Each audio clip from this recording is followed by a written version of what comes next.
Welcome to the Horror Tales, the school lockdown. It was a dreary Tuesday afternoon at Westfield High, the kind of day that drags on endlessly, with dark clouds hanging low over the town. The students were barely paying attention, counting the minutes until the final bell. Mrs. Carter's history class was particularly quiet, the only sound being the faint scratching of pencils on paper. Then, without warning, the intercom buzzed to life. Attention all students and staff. Principal Harris's voice was tense, almost shaky. The school is now on lockdown. This is not a drill. I repeat, this is not a drill. Please follow lockdown procedures immediately. A chill ran through the room as everyone processed the announcement. Mrs. Carter's face went pale, but she quickly composed herself, locking the classroom door and turning off the lights. She motioned for the students to gather in the corner farthest from the door.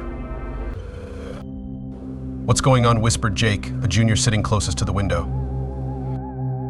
"No idea," muttered his friend Emily, her voice barely audible. The minutes dragged by in silence. The usual sounds of the school footsteps, lockers slamming, muffled conversations were absent. It was as if the entire building was holding its breath. Then came a distant noise, like something heavy being dragged across the floor. "Did you hear that?" Emily asked, her eyes wide. Jake nodded, his heart pounding. The sound grew louder, echoing through the empty hallways. It was followed by a slow, rhythmic tapping, like someone or something was walking deliberately, step by step. Suddenly, the classroom door rattled violently as if someone was trying to force it open. The students huddled closer together, fear gripping them. Mrs. Carter motioned for them to stay silent, her finger pressed to her lips. The rattling stopped, and there was a long, agonizing pause.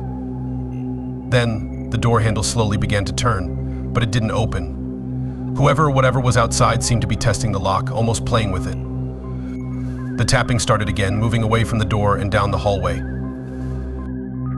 "What the hell is happening?" whispered another student, her voice shaking. Before anyone could answer, a blood-curdling scream pierced the silence, echoing down the corridor. It was close, maybe just a few doors down. The scream was abruptly cut off, leaving a heavy, suffocating silence in its wake.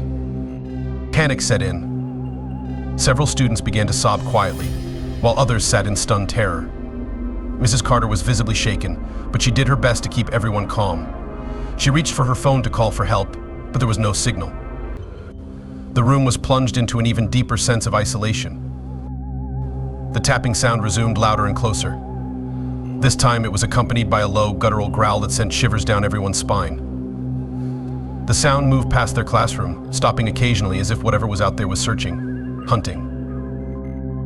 Suddenly, the school's PA system crackled to life again, but instead of Principal Harris's voice, it was something else, something distorted. It sounded like someone trying to speak through a broken radio, the words garbled and eerie. "Come out! Come out, wherever you are." The voice repeated the phrase over and over, each time more distorted and unnatural. The words seemed to seep into the walls, amplifying the fear that gripped the students. Jake couldn't take it anymore. He crawled toward the door, his curiosity getting the better of him.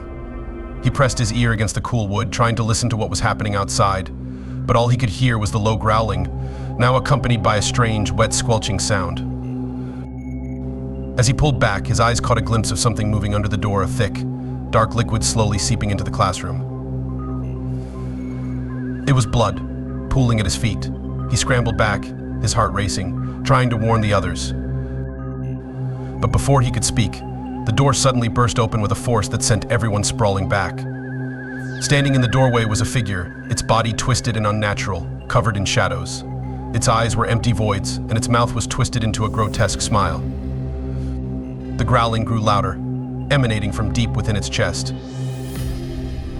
Mrs. Carter stepped forward, trying to shield the students, but the creature moved with inhuman speed, lunging at her with a sickening crunch. The students screamed, scattering in all directions as the creature tore through the room, its growls mixing with their cries.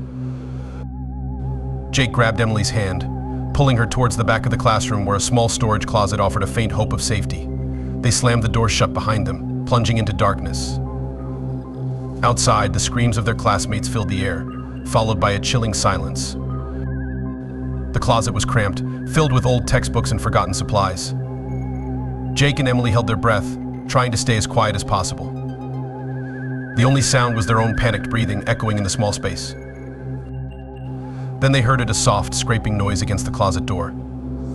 The creature was outside, searching. They could hear its breath, ragged and heavy, as it sniffed the air. The door rattled slightly, and they could see the shadow of the creature's hand reaching for the handle. Emily stifled a sob, pressing her face into Jake's shoulder. He wrapped his arms around her, holding her close, knowing this might be the end. But the door didn't open. Instead, the creature let out a low, disappointed growl and moved on, its footsteps fading into the distance. The two remained in the closet, too terrified to move or even speak, until the sounds of the school slowly returned to a deafening silence. Hours later, when the police finally arrived, they found the school in chaos. The hallways were stained with blood and classrooms were in disarray. But there was no sign of the students or staff who had been there except for Jake and Emily, huddled together in the closet, their minds shattered by what they had witnessed. The authorities never found an explanation for what had happened that day. The news reports were vague, citing a tragic incident at Westfield High, but the truth was far more terrifying. The school was closed down, boarded up, and left to decay. But sometimes on dark, stormy nights, locals say you can still hear the faint sound of tapping inside those abandoned halls.